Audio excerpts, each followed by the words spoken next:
Yeah, I've been in church long enough. You may have noticed something subtle, something troubling. Grace is getting quiet, and judgment is getting loud. Somewhere along the way, the message of the gospel started sounding more like a bad news than good news. But the word gospel literally means good news.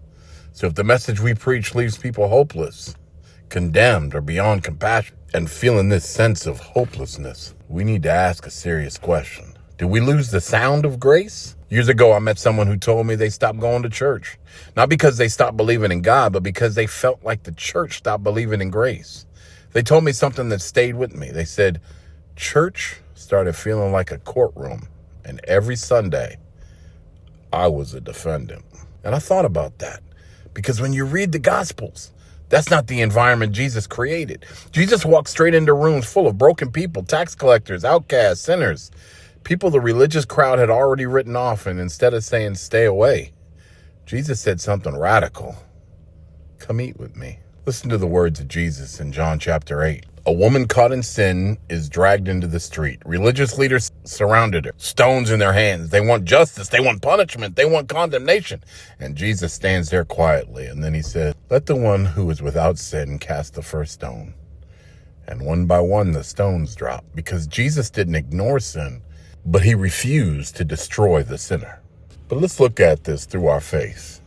Let's look at it first through the scripture. Scripture shows us again and again that Jesus moved toward broken people, not away from them. Traditionally, John Wesley preached something powerful. He said, there is no sin beyond the reach of God's grace. That is the heartbeat of the Methodist theology. Grace that goes before us, grace that calls us, grace that changes us. Let's use our reason. Let's think about this logically. If grace only works after someone becomes perfect, then grace is useless, because nobody starts perfect. And finally, let's experience this. Every believer listening to me right now knows the truth. You didn't come to God because you had everything together. You came because grace found you first. Grace is one of the most misunderstood words in Christianity. Some people think grace is weakness. Some people think grace means ignoring sin. But grace is neither. Grace is divine rescue. Grace is God saying, I see your brokenness. I see your mistakes. I see your failures. But I refuse to abandon you. That's great. Now, here's what religion gets wrong. Religion believes fear will change people, but fear only changes behavior temporarily. Grace changes identity. When someone experiences grace, they don't become careless.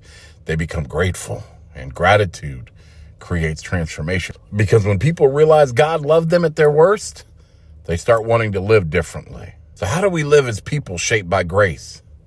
Let me give you 4 simple practices